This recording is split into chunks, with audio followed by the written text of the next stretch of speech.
इस सेशन पे हम इंसर्ट टैब के ऑप्शन को देखेंगे एमएस वर्ड पे।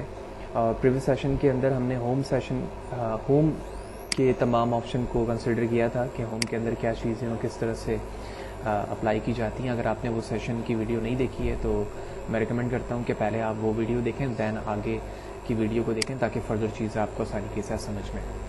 तो इस वक्त आप देख रहे हो कि इंसर्ट के मैं इस टैब पर मौजूद हूँ और ये रिबन एरिया है और इस रिबन एरिया में तमाम वो ऑप्शन मौजूद हैं जो इसके अंदर हैं। तो सबसे पहला ऑप्शन यहाँ पर कवर पेज है।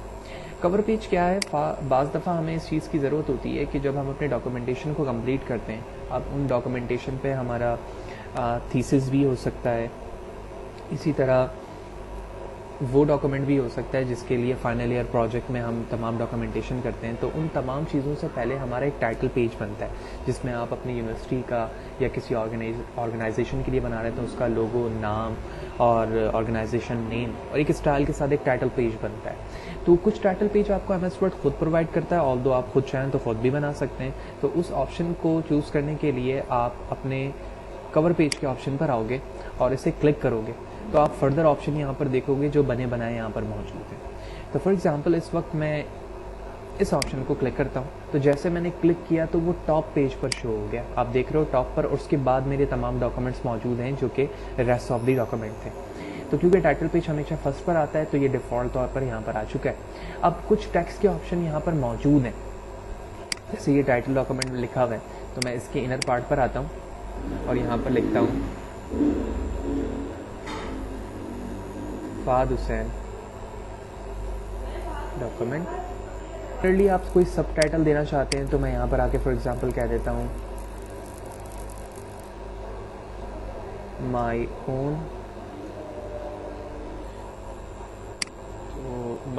Own document.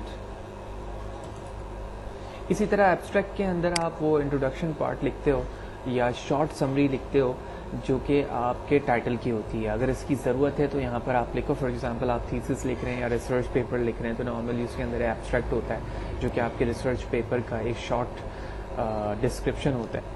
अगर आपने कोई डॉक्यूमेंटेशन करी है तो उसकी शॉर्ट डिस्क्रिप्शन बता दें यहाँ पर, उससे रिलेटेड आप इसे बैक स्पेस करके हटाएंगे और उसके मर्ज़ी के मुताबिक आप जो भी डेटा लिखना चाहते हैं वो आप यहाँ पर लिख सकते हैं। इसे नहीं रखना है, आप इसके हाईलाइटेड एरो पे क्लिक करें और डिलीट का बटन दबा दें तो ये चीज़ हट जाएगी। यहाँ पर कंट्रोल Z करेंगे आप बैक आ जाएंगे। तो इस तरह से आप वो टाइटल यूज़ कर सकते हो जो कि वर्ड का पार्ट है और उसे अपनी मर्ज़ी के मुताबिक इस्तेमाल कर सकते हो। आप अपनी मर्ज़ी से कोई टेक्स्ट लिखना चाहते हो, इस पर क्लिक करोगे, यहाँ पर भी आप टेक्स्ट लिख सकते हो जो कि डॉक्यूमेंट के मुताबिक है वो। सिमिलरली आप नीचे आओगे इसके तो एब्स्ट्रैक्ट के साथ साथ यहाँ पर ईमेल का एड्रेस भी है। आप यहाँ पे ईमेल एड्रेस को यूज़ करना चाहते हो वो भी लिख सकते हो। इसकी ज़रूरत अगर नहीं है तो तुम इस पर क्लिक करो और उसे यहाँ से डिलीट प्रेस करके हटा भी सकते हो। सिमिलरली हम डॉक्यूमेंट पे कोई टेक्स्ट ऐड करवाना चाह रहे हैं अपने टाइटल पेज पे, तो एक अप्रोप्रिएट वे तो ये होगा कि आप इंसर्ट के ऑप्शन पे शेप मौजूद है। इस शेप के अंदर आप देखोगे कि एक टेक्स्ट बॉक्स है, इसे आप क्लिक करो और अपनी मर्ज़ी के मुताबिक ड्रैग कर लो। ड्रैग करने के बाद आप यहाँ पर जो कुछ लिखना चाहते हो, इमेज लेना चाहते हो, टेक्स्ट फिल करना चाहते हो, कलर देना चाहते हो, वट जो भी तमाम सिनेरियो डॉक्यूमेंट में होती है वो इस टेक्स्ट बॉक्स में हो सकती है। फॉर एग्जांपल मैं यहाँ पर टाइटल लिख रहा हूँ, ये डिपेंड करता है आप किस पे काम कर रहे हैं। और इसके बाद इस टेक्स्ट की सिलेक्शन करता हूँ, bold, italic, underline, control B, control I, control U shortcut है, ये मैंने कर लिया। कोई स्टाइलिंग देनी है, मैंने यहाँ से स्टाइलिंग दे ली। ठीक है, फॉन्ट के साइज़ को इंक्रीज़ करना है, कंट्रोल के साथ लार्ज ब्रैकेट क्लोजिंग को क्लिक किया, साइज़ इंक्रीज़ हो गया इनका। जो आउटलाइन है टेक्स्ट बॉक्स का, इसे मुझे ख़त्म करना है, मैं इस पर क्लिक करूँगा, ये लिखा हुआ है शेप फिल, इसे कर दूँगा नो फिल।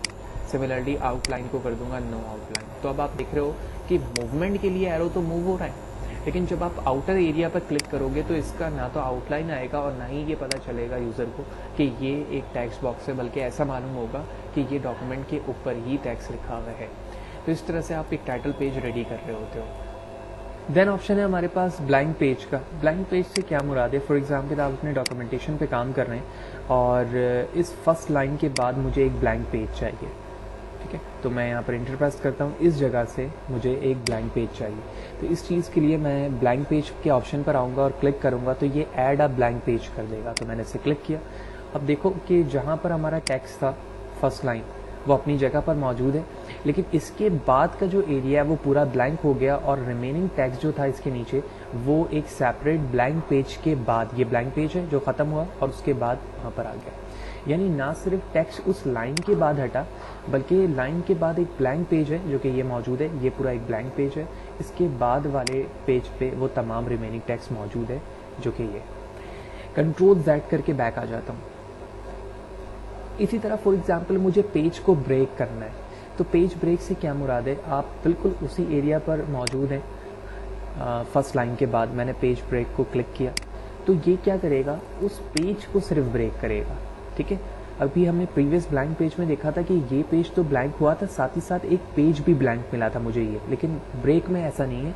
ब्रेक में सिर्फ और सिर्फ उस रिमेनिंग पार्ट को वो दूसरे पेज पे लेकर चले जाता है। तो ये बेसिक डिफरेंस है ब्लैंक पेज का और पेज ब्रेक का। मैं कंट्रोल Z करके बैक आ जाता हूँ। देन टेबल की ज़रूरत है हमें। फॉर एग्जांपल इस जगह पर जहाँ पर मैंने इंटर प्रेस किया हुआ है, तो यहाँ पर मैं इसे क्लिक करूँगा, अपनी मर्ज़ी के मुताबिक टेबल को गेट कर सकता हूँ। तो फॉर एग्जांपल मैंने 2x3 की टेबल ले ली, आप चाहें तो अपनी मर्ज़ी के मुताबिक कोई भी टेबल जितनी यूनिट्स की चाहिए आप यहाँ से चूज़ कर सकते हैं। अगर आपको कोई बड़ी टेबल चाहिए तो आप इंसर्ट टेबल पर आकर रॉज एंड कॉलम भी बता सकते हैं जो रिक्वायरमेंट है आपकी। तो यहाँ पर 5x2 है तो 5x2 की टेबल आ जाएगी, आप इसे चेंज भी कर सकते हैं। तो मैं इसे कैंसिल करता हूँ और यहाँ से टेबल चूज़ कर लेता हूँ 2x3 की। तो 2x3 की लेने के बाद जैसे मैं ऑप्शन पर आया तो टेबल टूल का ऑप्शन आ गया, ये जो टॉप पर आप देख रहे हो इस पर आओगे। इस पे क्लिक करने के बाद ये एरो पे आप क्लिक करोगे तो पूरी टेबल की सिलेक्शन हो जाएगी, यहाँ पर जो प्लस साइन आ रहा है। इसके बाद आप स्टाइल पर आओगे, जिस तरह की टेबल बनाना चाहते हो आप इसे टेबल बना सकते हो, और इस पर जब आप क्लिक करोगे तो जो वैल्यू आप लिखना चाहते हो वो आप वैल्यू लिख सकते हो। मैंने कंट्री नेम दबा के टैब दबाया, मैं दूसरे टैब पर आ गया, कंट्री सिटी लिखा मैंने, और इसी तरह कंट्री स्टेट्स, टैब प्रेस किया, नीचे आ गया। अब यहाँ पर जो भी वैल्यू रिक्वायर्ड है मैंने A tab, B tab, C, तो इस तरह से ये टेबल बन चुकी है। और इस टेबल के अंदर फॉन्ट साइज को आपने छोटा बड़ा करना है, आप इसकी सिलेक्शन करें, होम पर वापस आए, यहाँ से आप साइज को डिक्रीज कर सकते हैं, इंक्रीज कर सकते हैं, जो कि हम प्रीवियस सेक्शन पे पढ़ चुके हैं। तो टेबल से बाहर आना है, लिहाजा मैं बाहर क्लिक करूंगा। बाहर क्लिक करने के बाद जो भी टेक्स्ट का स्टैंडर्ड है, आप क्योंकि इस वक्त आप इस हेडिंग के अंदर मौजूद हैं, लिहाजा यहाँ पर वो टेक्स्ट लिखा रहा है, इसे ख़त्म करना है। फॉर एग्जांपल मैं यहाँ पर आऊँगा, होम के ऑप्शन पे आप देख रहे हो ये क्लियर फॉर्मेट जो प्रीवियस सेशन में हम पढ़ चुके हैं, इसे मैं ख़त्म करता हूँ। अब जब मैं इसके आगे जो टेक्स्ट लिखूंगा वो बिल्कुल डिफ़ॉल्ट टेक्स्ट पर आएगा, जो कि आपने एट अ टाइम ऑफ जब इसे इंस्टॉल किया है तो जो डिफ़ॉल्ट सेटिंग है उसी टेक्स्ट पर यहाँ पर ये चीज़ विजिबल हो रही है। दोबारा इंसर्ट पे चलता हूँ। टेबल के ऑप्शन के बाद यहाँ पर पिक्चर का ऑप्शन है। तो फॉर एग्जांपल हम नीचे की तरफ आते हैं और इस डॉक्यूमेंट के बाद यानी इस पैराग्राफ के बाद किसी इमेज की ज़रूरत है, लिहाजा मैं पिक्चर पे क्लिक करूँगा।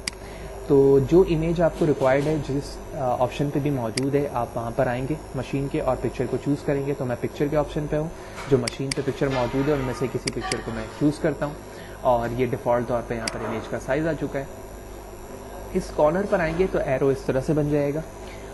शिफ्ट प्रेस करेंगे और उसके बाद इसे ड्रैग करेंगे। तो शिफ्ट प्रेस करके ड्रैग करने से फ़ायदा ये होगा कि एक्स एक्सिस और वाई एक्सिस इक्वली मूव होंगे, यानी ऐसा नहीं होगा कि एक्स एक्सिस से इमेज बड़ी हो जाए और वाई से छोटी हो जाए। जब आप शिफ्ट के साथ करते हो तो दोनों एक्सिस एक साथ कम होते हैं और एक साथ बड़े होते हैं। देन इसके बराबर पे आप देख रहे हो कि ये ऑप्शन है, ऑल्दो ये ऑप्शन आगे भी आएगा लेआउट ऑप्शन, तो वहाँ पर हम तफसीलन पढ़ेंगे। इससे फ़ायदा ये होता है कि आप इमेज को फ्रीली मूव कर सकते हैं। तो विद टेक्स्ट रैपिंग यहाँ लिखा हुआ है, इस पर फ़ायदा ये होता है कि अगर मैं स्क्वायर को ले लूँ तो इमेज को फ्रीली जहाँ चाहे टेक्स्ट के दरमियान मूव करवा सकता हूँ। तो आप देख रहे हो टेक्स्ट डिस्टर्ब हो रहे हैं, लेकिन जब आप डिफ़ॉल्ट पे रखोगे तो इस तरह आप उसे मूव नहीं कर सकते। ऑल्दो जब हम आगे जाएंगे तो उसको तफसीलन जिक्र करेंगे कि क्या ऑप्शन मौजूद है इसके साथ। इसी तरह जब आप इमेज ले लेते हो तो ये इमेज पिक्चर टूल का ऑप्शन आता है, यहाँ से आप इमेज के फर्दर ऑप्शन को चूज़ करते हो। जब होवर करोगे तो आप देख रहे हो कि उसकी स्टाइलिंग बनकर आ रही है। तो आप इसे यूज़ करना चाहते हो तो इसे भी यूज़ कर सकते हो। तो मैंने स्टाइल ले लिया, ऑल्दो मैंने स्क्वायर पे किया हुआ है इसके ऑप्शन को, जो कि मैंने इस लेआउट ऑप्शन से किया था। यही वजह है कि पिक्चर फ्रीली मूव हर जगह हो रही है। तो जहाँ पे इसकी रिक्वायरमेंट है आप वहाँ उसे एडजस्ट कर दें और उसके बाद टेक्स्ट उसके सामने मूव हो रहा है। देन आगे चलते हैं और इंसर्ट के ऑप्शन में पिक्चर ऑनलाइन है। तो ऑनलाइन पिक्चर का मतलब ये है कि नेट के थ्रू आप यहाँ से पिक्चर को गेट करवा सकते हैं। जिसकी ज़रूरत अभी हमें अपने डॉक्यूमेंट पे नहीं है। हम कोशिश ये करते हैं कि डाउनलोड करने के बाद मशीन पे सेव करें और उसके बाद पिक्चर से यहाँ पर ऐड करवा लें। शेप्स के अंदर जब आप आएंगे तो यहाँ पर वो शेप्स हैं जो नॉर्मली फ्लो चार्ट या किसी डायग्राम के बिहाफ पर किसी टेक्स्ट को रिप्रेजेंट करने के लिए इस्तेमाल होता है। तो नॉर्मली फ्लो चार्ट या किसी चीज़ का फ्लो बताना होता है तो इस चीज़ की ज़रूरत होती है। तो फॉर एग्जांपल मैं इस वक्त आता हूँ और यहाँ से स्टार लेता हूँ और स्टार को मैंने ड्रैग कर लिया। तो आप इस वक्त देख रहे हो कि स्टार ड्रॉ हो चुका है। यहाँ पर ड्रॉ होने के बाद आप यहाँ पर क्लिक करो, उसके स्टाइल पे ये ब्लैंक हो गया। फिर इसी तरह आप यहाँ से इसे स्टाइल भी दे सकते हो, ट्रांसफॉर्म करवा सकते हो जिस फॉर्म पे चाहो, लेकिन नॉर्मली हम टेक्स्ट को करते हैं, शेप को नहीं करते। इस पर फिल कलर करना है आपने, कोई कलर फिल कर दो, ठीक है। आउटलाइन का कलर देना है तो यहाँ से आप आके आउटलाइन का कोई कलर दे सकते हो, ठीक है। इसी तरह कोई इफेक्ट डालना है इसमें तो आप इफेक्ट भी डाल सकते हो, ठीक है। तो आप देख रहे हो कि इस पर जो उभार है वो इसकी ब्यूटी को शो कर रहा है। जिस तरह से आप इमेज के साइज़ को डिक्रीज़ कर रहे थे, इसे भी कर सकते हो। बिल्कुल पिक्चर के ऑप्शन के साथ आप इसे स्क्वायर कर दो ताकि आप फ्रीली मूव कर सको इसे टेक्स्ट के दरमियान और टेक्स्ट के बिहाइंड, और आप इसे फ्रीली मूव कर सकते हो। इसी तरह आप इसके अंदर टेक्स्ट भी लिख सकते हो, जो कि आप ब्लैंक ऑप्शन पे क्लिक करोगे तो उसके बाद उसमें टेक्स्ट भी लिख सकते हो। सिमिलरली हम आगे चलते हैं और इस पैराग्राफ के बाद आ जाते हैं ताकि फर्दर जो चीज़ें हम ऐड करवाएं तो हमें पता हो। स्मार्ट आर्ट का ऑप्शन है, इसके लिए मैं एंटर प्रेस करके नीचे आ जाता हूँ नेक्स्ट पेज पर। जिस तरह फ्लो चार्ट में आप एक पिक्टोरियल रिप्रेजेंटेशन से किसी फ्लो को शो करते हो, इसी तरह बाज़ दफ़ा कुछ साइकिल भी आपको शो करने की ज़रूरत होती है कि किसी फ्लो के साइकिल को आप शो करो, जो नॉर्मली किसी बायोलॉजिकल मटेरियल या ऑब्जेक्ट के लिए हम शो करते हैं कि इस लिविंग थिंग का एक साइकिल क्या है, किस तरह से ये अपने साइकिल को कंप्लीट करता है। तो स्मार्ट आर्ट में इस तरह के फर्दर ऑप्शन मौजूद है जो कि साइकिल को डिफाइन कर रहे होते हैं। आप कोई भी शेप लेना चाहें यहाँ पर मौजूद है, उस शेप्स को आप ले सकते हैं और अपने साइकिल को बता सकते हैं। तो इस तरह मैंने यहाँ पर एक ब्लैंक जो कि लिस्ट पे ऑप्शन है, मैं इसे क्लिक करूँगा और उसके बाद इसे ऐड करवा लूँगा। तो ये टेक्स्ट ब्लैंक है, आप चाहें तो डायरेक्टली इस पर क्लिक करके भी टेक्स्ट लिख सकते हैं और यहाँ पर आने के बाद भी टेक्स्ट लिख सकते हैं। तो मैं यहाँ पर आता हूँ और लिखता हूँ जॉन, सेकंड पर आता हूँ अली। तो इसका सब पार्ट बन गया, लिहाजा मैं बैक स्पेस कर देता हूँ। Similarly Eve, Adam and Khalid, these are the names. आप इस फ्लो को जाहिर करने के लिए यहाँ पर सब हेडिंग भी बना सकते हैं, जैसे कि मैंने आपको अभी थोड़ी देर पहले ही सबकी हेडिंग भी दिखाई कि सब पार्ट कैसे बन रहा था अंदर। इसी तरह जो ऑप्शन पिक्चर में मौजूद है आप उस पर भी अप्लाई कर सकते हो और उसके बाद इसे फ्रीली टेक्स्ट के दरमियान या टेक्स्ट के बिहाइंड मूव करवा सकते हो। इसी तरह इसकी स्टाइलिंग भी यहाँ पर मौजूद है, आप इस पर क्लिक करोगे इसकी स्टाइलिंग कर सकते हो। जो स्टाइल आप बिटमैप या शेप के ऑप्शन पे कर रहे थे आप यहाँ पे भी कर सकते हो, ठीक है। और उसको फ्रीली जहाँ चाहो मूव कर सकते हो। एक्सचेंज करना है किसी और चीज़ से तो आप यहाँ पर क्लिक करोगे, वो उस चीज़ में एक्सचेंज हो जाएगा, यानी दूसरे स्टाइल में, ठीक है। जो ऑप्शन पहले मौजूद थे, मैंने फर्स्ट पे क्लिक किया था लिस्ट पे, आप चाहते हो किसी और से एक्सचेंज करना तो वैल्यूज़ आप उसमें इंसर्ट कर चुके हो, देन आप जिस पे क्लिक करोगे वो उस ऑप्शन पे चला जाएगा और वहाँ तमाम वैल्यूज़ आ जाएंगी। देन आउटसाइड पे क्लिक करता हूँ, नीचे की तरफ आ जाते हैं। यहाँ पर दोबारा इंसर्ट के ऑप्शन पे हम चलते हैं और यहाँ पर चार्ट का ऑप्शन मौजूद है। चार्ट से मुराद ये होता है कि किसी एक्स एक्सिस और वाई एक्सिस को आप विजुलाइज करते हैं, जिसे हम विजुलाइजेशन कहते हैं, कि डेटा को हम आसानी के साथ ग्राफ के फॉर्मेट में देखकर ये पहचान लें कि सबसे बड़ी वैल्यू कौन सी है, छोटी वैल्यू कौन सी है, किस तरह से वैल्यू डिक्रीज़ हो रही है या इंक्रीज़ हो रही है। लिहाजा चार्ट पे क्लिक करता हूँ। तो चार्ट के जब आप ऑप्शन को ले लेते हो तो एक्सेल की शीट एक ओपन हो जाती है साथ ही साथ, जहाँ पर आप अपने वैल्यू को अपनी मर्जी के मुताबिक चेंज कर सकते हो। ऑल्दो जब हम एक्सेल में आएंगे तो वहाँ पर तफसीलन इस चीज़ को समझेंगे कि ये चीज़ें क्या है और किस तरह से चार्ट डिज़ाइन हो रहा है। फॉर एग्जाम्पल आप यहाँ पर देख रहे हो कैटेगरी 1, 2, 3 एंड 4, तो कैटेगरीज के यहाँ पर सीरीज़ लिखे हुए हैं, ठीक है। इन सीरीज़ में वो वैल्यू मौजूद है जो ग्राफ में इस वक्त शो हो रही है। तो फॉर एग्जांपल इस कैटेगरी 1 पर आता हूँ और उसे 10 कर देता हूँ, तो आप नीचे उसका इफेक्ट देखोगे कि खुद ब खुद ग्राफ की वैल्यू ये वाली चेंज हो गई। मैं इसे 1 कर देता हूँ तो आप इसकी चेंजेस नीचे ग्राफ पे देखोगे तो ये स्केल 1 पर चला गया। तो यहाँ से आप वैल्यू चेंज कर भी सकते हो। इसी तरह आप हेडिंग भी चेंज कर सकते हो जो कि यहाँ पर मौजूद है, उसके मुताबिक पूरे चार्ट की वैल्यू चेंज हो जाएगी।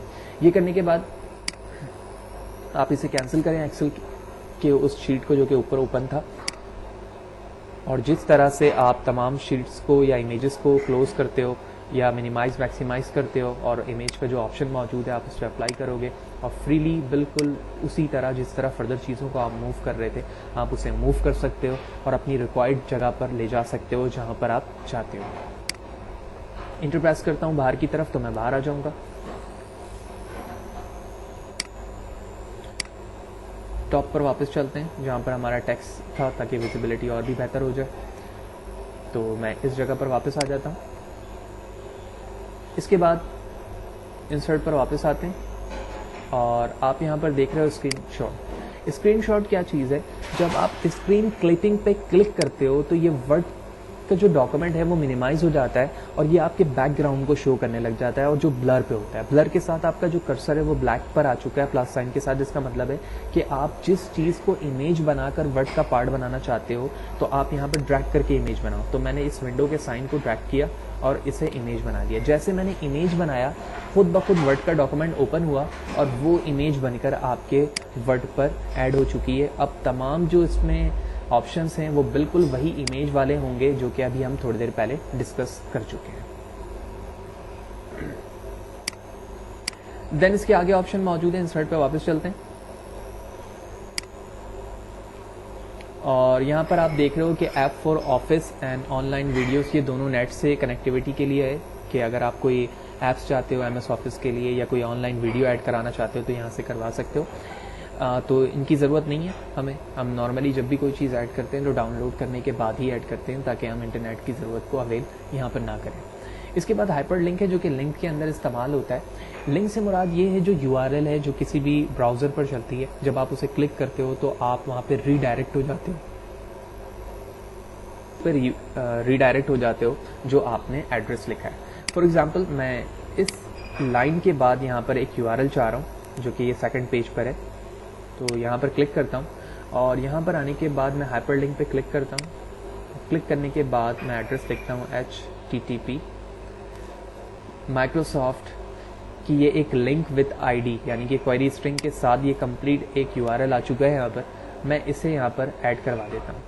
तो जैसे मैंने ऐड करवाया तो उस URL का नाम यहाँ पर आ चुका है और इसके कलर और अंडरलाइन से ये पता चल रहा है कि ये एक लिंक है। जब आप इसमें माउस पे होवर करोगे तो ये कहेगा कि कंट्रोल के साथ आप इस पर क्लिक करो। तो जैसे ही कंट्रोल प्रेस करके आप इस पर क्लिक करोगे तो वेब ब्राउज़र ओपन होगा और उस पर ये URL शो हो जाएगी अगर आपके पास इंटरनेट की कनेक्टिविटी होगी तो।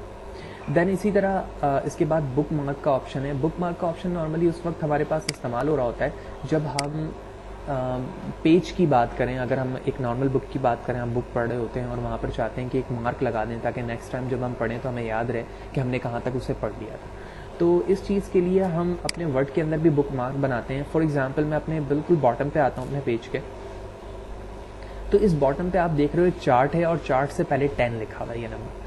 मैं चाहता हूँ कि इस 10 को मैं बुक मार्क बनाऊँ ताकि मुझे पता चल जाए कि चार्ट से पहले जो नंबर लिखा हुआ है 10, ऑल्दो ये अल्फ़ाबेट्स भी हो सकते हैं, पैराग्राफ भी हो सकता है या कोई वर्ड भी हो सकता है, तो इस चीज़ को आप बुक मार्क बनाएं ताकि जब आप उस बुक मार्क को सर्च करोगे तो आपको पता चल जाएगा कि आप अपने डॉक्यूमेंट्स में प्रीवियस टाइम कहाँ पर मौजूद थे। लिहाजा मैं इसकी सिलेक्शन करने के बाद बुक मार्क में क्लिक करता हूँ और इस बुक मार्क का नाम रखता हूँ for example my first book mark और उसे ऐड करवा देता हूँ। तो ये यहाँ पर ऐड हो चुका है। लिहाजा अब मैं टॉप पर चलता हूँ और टॉप पर आने के बाद मैं अपने कर्सर को यहाँ पर ले आता हूँ। अब मैं अपने बुक मार्क को गेट करना चाह रहा हूँ। तो बुक मार्क को गेट किस तरह से किया जा सकता है, आप होम पर आओगे, फाइंड पे आओगे, फाइंड पे आपको ये ऑप्शन नहीं मिलेगा, आपने गेट करना है अपने बुक मार्क को। इसके लिए आप रिप्लेस पे क्लिक करोगे तो रिप्लेस के ऑप्शन पे आप देख रहे हो यहाँ पर गो टू लिखा हुआ है। तो गो टू के ऑप्शन पे ये बुक मार्क का नाम है। जैसे ही मैंने बुक मार्क को क्लिक किया वो बुक मार्क आ गया जिसे मैंने अभी थोड़ी देर पहले क्रिएट किया है। आप मोर देन वन भी क्रिएट कर सकते हैं। जैसे ही मैं गो टू पे क्लिक करूंगा आप बैकग्राउंड पे देखिएगा अभी मैं टॉप पेज पर मौजूद हूँ और जैसे मैं क्लिक करता हूँ वो कर्सर मेरा उस चीज़ को हाईलाइट कर देता है जो अभी थोड़ी देर पहले मैंने बुक मार्क बनाया है, जिससे मुझे ये पता चल रहा है कि मैं लास्ट टाइम कहाँ पर मौजूद था जब मैंने अपने डॉक्यूमेंट को क्लोज किया था। सिमिलरली इंसर्ट पर वापस आऊंगा और बुक मार्क के बाद यहाँ पर क्रॉस रेफरेंस मौजूद है। क्रॉस रेफरेंस के अंदर हम क्या कर रहे होते हैं, क्रॉस रेफरेंस के लिए मैं अपने डॉक्यूमेंट के टॉप पर आता हूं और ये वो एरिया है जहां पर मैं हेडिंग के टेक्स्ट को यूज कर रहा हूं। यहां पर आने के बाद मैं क्रॉस रेफरेंस पे क्लिक करता हूं। क्रॉस रेफरेंस क्या कर रहा होता है, किसी एक सेलेक्टेड टेक्स्ट के एरिया को आपको कहीं और ऐड करने की फिजिबिलिटी देता है। जब आप इसे कैंसिल करके इस पे होवर करोगे तो यहाँ पे मीनिंगफुल एक स्टेटमेंट दिया जा रहा है जिसमें कहा जा रहा है रेफर टू स्पेसिफिक प्लेसेस। किसी स्पेसिफिक प्लेस पे ये रेफर करेगा इन योर डॉक्यूमेंट, आपके डॉक्यूमेंट में, such as heading, figures and table, जिसमें हेडिंग भी हो सकती है, फिगर्स भी हो सकती है, टेबल भी हो सकती है। Cross reference is a hyperlink where the label is automatically generated. ये हाइपरलिंक की तरह काम कर रहा होता है जो कि आपको वहां पर रेफर कर देता है उस एरिया पर जहां पर आप जाना चाह रहे होते हो। It is a great if you want to include the name of the thing you are referencing. किस तरह से इस चीज को समझने के लिए हम यहाँ पे क्लिक करने के बाद क्रॉस रेफरेंस पे चलते हैं। ये वो एरिया है जो कि आपके डॉक्यूमेंट में रेफरेंस के लिए क्लिक हुआ हुआ है। आप यहाँ पर आओगे तो यहाँ पर और भी चीजें हो सकती हैं। अगर आपने फर्दर कोई हेडिंग बनाई हुई है, इसी तरह आपने कोई बुक मार्क बनाया हुआ है, तो आप देख रहे हो कि मैंने एक बुक मार्क बनाया हुआ है जो कि यहाँ पर शो हो रहा है। इस बुक मार्क को भी मैं क्रॉस रेफरेंस के जरिए कहीं पर ऐड करवा सकता हूँ। तो मैंने इसे क्लिक किया। क्लिक करने के बाद आप उस रेफरेंस को कहाँ पर इंसर्ट करवाना चाह रहे हो, यानी उस रेफरेंस को as a bookmark text increase add करवाना चाह रहे हो, या फिर आप कोई और ऑप्शन लेना चाह रहे हो, पेज नंबर पे लेना चाह रहे हो तो पेज नंबर पे भी ले सकते हो। मैं यहाँ पर बुक मार्क टेक्स्ट पे ले रहा हूँ जहाँ पर कर्सर मेरा मौजूद है बैकग्राउंड पे, और उसके बाद मैंने यहाँ पर इंसर्ट किया। तो अब आप देखोगे कि एक ऑप्शन वहाँ पर ऐड हुआ है। मैं ऊपर चलता हूँ। ये वो टेक्स्ट है जो कि हमारे बुक मार्क का है। तो क्रॉस रेफरेंस के जरिए से आप किसी स्पेसिफिक पार्ट को रेफर करते हो अपने किसी एक खास जगह पर। अब इससे फायदा क्या होगा, अब मैं दोबारा अपने होम पर चलता हूँ और होम पे जाने के बाद फाइंड एंड रिप्लेस पर गो टू बुक मार्क, और तो ओरिजिनल बुक मार्क हमारा वही है, ठीक है, लेकिन रेफर करने से फायदा ये हो गया कि बाद में भी मुझे पता चलेगा कि यहाँ पर मैंने अपने रेफरेंस को गेट करवाया था जो कि यहाँ पर मौजूद है। ना सिर्फ आप कोई बुक मार्क बल्कि आप हेडिंग भी रेफर करवा सकते हो, टेबल्स भी, एंड कोई डायग्राम या फिगर भी यहाँ पर ऐड करवा सकते हो। सिमिलरली इसके बाद कमेंट का ऑप्शन है। कमेंट आपके डॉक्यूमेंट का नॉर्मली पार्ट नहीं होता, लेकिन सिर्फ और सिर्फ इसलिए ऐड करवाया जाता है ताकि अगर कोई दूसरा यूजर उस पर डॉक्यूमेंट पे काम करे या कभी आप भी काफी दिनों बाद उस पर काम करें तो आपको पता हो कि आपने यहाँ पर एक कमेंट क्यों ऐड करवाया था। तो कमेंट ऐड करवाने के लिए फॉर एग्जांपल मैं इस लाइन के बाद एक कमेंट ऐड करवाना चाह रहा हूँ ताकि फ्यूचर में मुझे पता हो कि यहाँ पर मैंने क्या काम किया था। तो इस चीज़ पर आने के बाद कर्सर मेरा यहाँ मौजूद है, मैं कमेंट पे क्लिक करता हूँ, कमेंट का साइन आ गया मेरे नाम के साथ, क्योंकि मेरी मशीन है लिहाजा आप जिस मशीन पे काम कर रहे होंगे वहाँ पर आएगा। और यहाँ पर मैं लिख देता हूँ माई फर्स्ट कमेंट। सिमिलरली आप यहाँ पर भी कमेंट देना चाहते हो, यहाँ पर आओ, दोबारा क्लिक करो, my second comment, and so on so fourth, जितने चाहें आप कमेंट्स को ऐड करवा सकते हैं। कमेंट खत्म करना है आपने, आप इस पर क्लिक करो राइट, और उसके बाद यहाँ लिखा है डिलीट कमेंट, फिर दोबारा इस पे आओ, राइट क्लिक करो और यहाँ लिखा हुआ है डिलीट कमेंट। आप इस तरह से इसे डिलीट कर सकते हैं। इसके बाद यहाँ पर हेडर फुटर का ऑप्शन मौजूद है। हेडर फुटर से क्या मुराद होता है, बाज़ दफ़ा आप देखते हो कि जैसे अगर मैं कोई एग्जामिनेशन पेपर की बात करूं तो हेडर एंड फुटर के अंदर कुछ चीज़ें सेम होती हैं, जैसे यूनिवर्सिटीज़ या कॉलेज या स्कूल का नाम और नीचे उसका एड्रेस लिखा होता है जो कि हर पेज पे। इसी तरह मज़ीद प्रोफेशनली बात करें कि डॉक्टर की जो स्लिप होती है तो आप टॉप पर क्लिनिक का नाम देखते हो और नीचे उसका एड्रेस देखते हो, लेकिन बीच में जो जगह एम्प्टी है वहाँ पर doctor according to the patient condition medicine subscribe करता है। तो उससे फ़ायदा ये होता है उसकी जो प्रिस्क्रिप्शन होती है वो हमेशा चेंज हो सकती है, लेकिन जो टॉप पे नाम है और जो बॉटम पे एड्रेस है वो हमेशा सेम होता है। तो ऐसी चीज़ों को हम हेडर और फुटर के ज़रिए से हैंडल करते हैं। इससे फ़ायदा ये होता है कि प्रीवियस या फॉरवर्ड आने वाले जितने पेजेस होंगे उन सब पे वो चीज़ें सेम रहेंगी। इस चीज़ के लिए आप हेडर पे क्लिक करोगे तो यहाँ पर मल्टीपल ऑप्शन आएगा, आप इन हेडर में से कोई भी हेडर चूज़ कर सकते हो। मैं किसी भी हेडर को चूज़ करता हूँ तो आप देख रहे हो नीचे वाला एरिया ब्लर हो गया और ऊपर वाला एरिया टाइप हेयर पे आ रहा है। आप यहाँ पर जो चीज़ टाइप करना चाहते हो वो आप टाइप करोगे।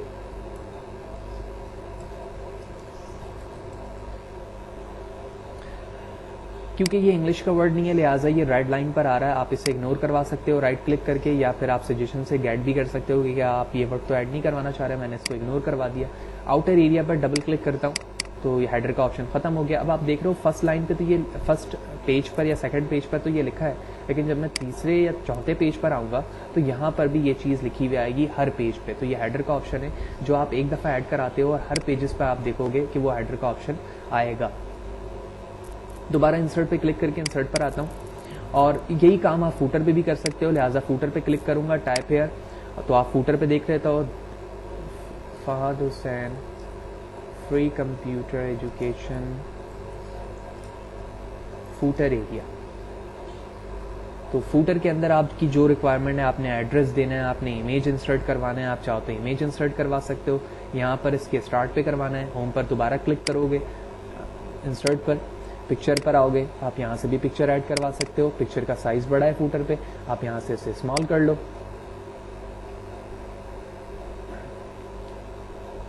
तो मैंने साइज को स्मॉल कर लिया यहाँ से। करने के बाद आप कुछ डिफरेंस देना चाह रहे हो, इस पर क्लिक करो, एरो मूव करो और यहाँ से स्पेस देकर आप उसे आगे भी मूव कर सकते हो। टेक्स्ट से पहले भी इमेज ऐड करवा सकते हो। इसी तरह आउटर एरिया पर आऊँगा, डबल क्लिक करके फूटर को ख़त्म करूँगा तो आप देखेंगे कि हर एक डॉक्यूमेंट के फूटर पे वो इमेज ऐड हो चुकी है।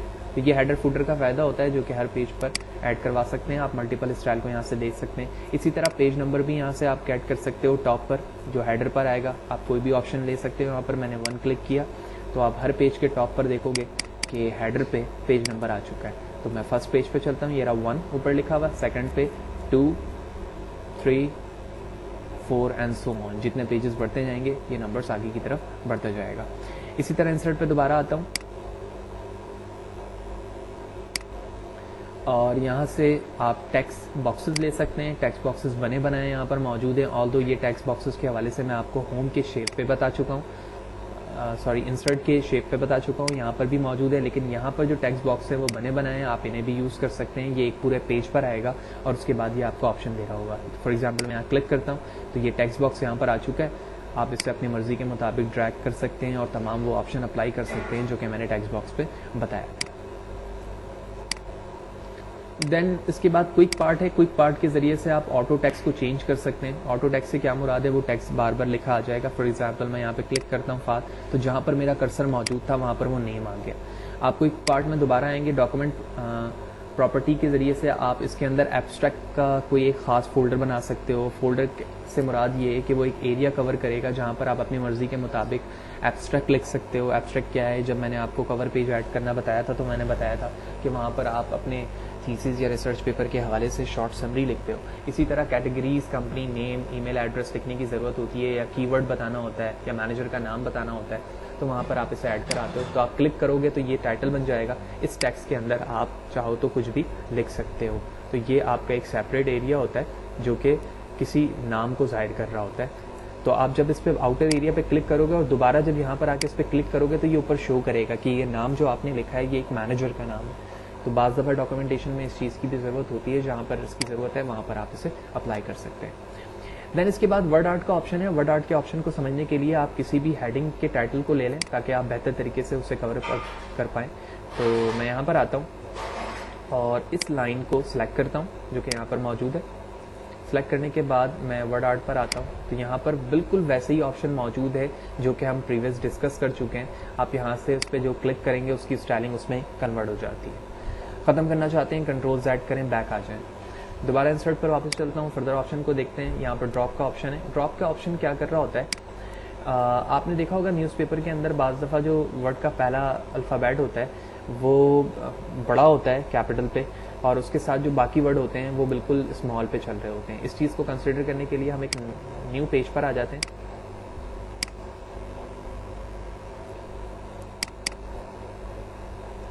और यहाँ पर आने के बाद मैं कुछ डमी टेक्स्ट लेता हूँ। इस टेक्स्ट को लेने के बाद मैंने इसकी सिलेक्शन की तमाम की, और अब आप देख रहे हो ड्रॉप कैप जो है यहाँ पर इनेबल हो चुका है। मैंने इस पर क्लिक किया, होवर किया, आप देख रहे हो कि उसका पहला अल्फ़ाबेट जो ड्रॉप पर हो गया, इन मार्जिन पे देखोगे तो ये मार्जिन पर आ जाएगा, नन पे रखोगे तो ये नॉर्मल रहेगा। इसी तरह सिग्नेचर लाइन की आपको ज़रूरत होती है जब आप कोई डॉक्यूमेंट या एक्सपीरियंस लेटर इस तरह की चीज़ें लिख रहे होते हो। तो जब आप इस लाइन पर आओगे तो आपको मल्टीपल्स लाइन मिलेंगी, तो आप इस पर क्लिक करो, एक ऑप्शन आएगा, आप यहाँ पर अपना नाम लिखोगे, यानी जो यूज़र वहाँ पर साइन करेगा उसका नाम। तो फॉर एग्जांपल आप यहाँ पर नाम लिखेंगे उस यूज़र का, ठीक है, उसकी पोजीशन बताओगे यहाँ पर, और जो उनका ईमेल एड्रेस है तो मैं अपना ईमेल एड्रेस यहाँ लिख देता हूँ। देन आप यहाँ पर उसे ऐड करवा दोगे।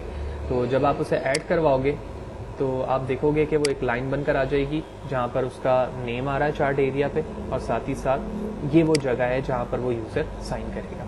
आप इसके साइज को यहाँ से इंक्रीज या डिक्रीज भी कर सकते हो।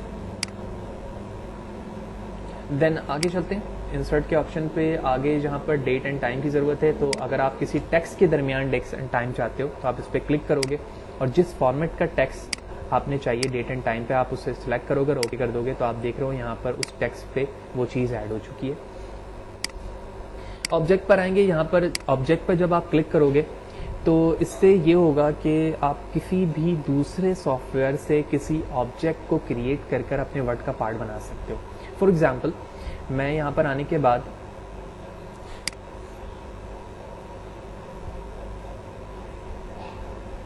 किसी ऐसे बिट मैप इमेज को कंसिडर करता हूँ जो कि पेंट पर नॉर्मली बनता है, मैं इस पर ओके करता हूँ। तो जैसे मैंने ओके किया तो ये इस वक्त पेंट ओपन हो चुका है, और यहाँ पर मैंने कुछ भी स्टाइल बनाया रफ, और ये करने के बाद मैं इसे कैंसिल करता हूँ। तो जैसे मैंने कैंसिल किया पेंट को, तो आप देख रहे हो वर्ड के अंदर वो इमेज आकर ऐड हो चुकी है। तो ये काम आप सिर्फ पेंट से ही नहीं बल्कि आप किसी भी दूसरे सॉफ्टवेयर को भी यूज़ कर सकते हो जो कि यहाँ पर मौजूद है, और उसमें बनाई जाने वाली चीज़ को आप अपने डॉक्यूमेंट पे ऐड करवा सकते हो उस जगह जहाँ पर आपका कर्सर मौजूद होगा। देन इसी तरह मैं ऊपर की तरफ आता हूँ, इंटर प्रेस करता हूँ, यहाँ पर इक्वेशन का ऑप्शन मौजूद है, आप इक्वेशन के ज़रिए से इक्वेशन ऐड करवा सकते हो। तो मैं इक्वेशन पर आता हूँ और इस पर क्लिक करता हूँ, यहाँ पे कुछ रेडीमेड इक्वेशन मौजूद है, आप इन्हें भी यूज़ कर सकते हैं। फॉर एग्जांपल मैं इस पर क्लिक करता हूँ, ये इक्वेशन आ गया। इसी तरह आप खुद से इक्वेशन बनाना चाहते हैं, लिहाजा आप इंसर्ट पर आओगे, और इंसर्ट पर आने के बाद इक्वेशन पे क्लिक करोगे, यहाँ पर लिखा हुआ है इंसर्ट न्यू इक्वेशन, तो आप इस पर क्लिक करोगे। इक्वेशन के तमाम ऑप्शन यहाँ पर मौजूद हैं, जिस फ्रैक्शन को एक्सपोनेंट को आप यूज़ करना चाहते हो वो आप यहाँ से ले सकते हो। तो मैं फ्रैक्शन लेना चाहता हूँ, फ्रैक्शन का ऑप्शन आ गया, इस डॉटेड सर्कल पे आप क्लिक करोगे, यहाँ पर वो वैल्यू लिख सकते हो जो आप लिखना चाहते हो। तो जिस ऑप्शन पे आप लिखोगे उसी तरह से चीज़ें लिखी हुई आएंगी। मैं स्पेस प्रेस करता हूँ आगे, उसके बाद मुझे फॉर एग्जांपल साइन चाहिए, मैंने साइन पे क्लिक किया और साइन का ऑप्शन आ चुका है। डॉटेड सर्कल पे क्लिक करूँगा, यहाँ पर मैंने 50 लिख दिया। आउटर एरिया पे क्लिक करके एंटर करूँगा, आप देख रहे हो कि इक्वेशन वहाँ पर रेडी हो चुकी है। जो रिक्वायरमेंट है, आप जब उस पर ऑप्शन पे जाओगे तो तमाम चीज़ें वहाँ पर आपको दस्तियाब हैं जहाँ से आप इक्वेशन को क्रिएट कर सकते हो। देन बाज़ दफ़ा हमें कुछ सिंबल्स की ज़रूरत होती है, तो सिंबल्स पे आओगे तो यहाँ पर कुछ बने बनाए सिंबल्स मौजूद हैं जो बीटा के हैं। इसी तरह कॉपीराइट और स्माइलिंग फेस और नॉट इक्वल टू कॉपीराइट, ठीक है, रजिस्टर्ड, तो आप यहाँ से वर्ड के साथ इसे भी यूज़ कर सकते हो। और फर्दर के लिए मोर सिंबल्स पे जाओगे, यहाँ पर मल्टीपल्स फॉन्ट की फैमिलीज़ हैं, उसके रिस्पेक्ट से भी आप यहाँ से शेप्स को गेट कर सकते हो। यहाँ पर नॉर्मल टेक्स्ट है, आप इसे जिस टेक्स्ट पे कन्वर्ट करोगे उसके मुताबिक फॉन्ट फैमिली चेंज होगी और वहाँ पर वो सिंबल्स आ जाएंगे। जो रिसेंटली यूज़ किया आपने वो यहाँ पर मौजूद है, आप यहाँ से भी उसे गेट करवा सकते हो। आप देख रहे हो जैसे मैंने क्लिक किया ये बैकग्राउंड पर ऐड हो चुका है। TM को आप यहाँ से लेंगे और उसके बाद इंसर्ट करवाएंगे तो बैकग्राउंड पर ऐड होता जाएगा। तो इस तरह इस सेशन के अंदर हमने इंसर्ट के तमाम ऑप्शन को देखे। होपफुली आपको ये तमाम चीज़ें क्लियर होंगी। अगर आप समझते हैं कि इनमें से कोई चीज़ आपको क्लियर नहीं है तो आप मुझे कमेंट कर सकते हैं इस वीडियो के नीचे यूट्यूब पर। Thank you.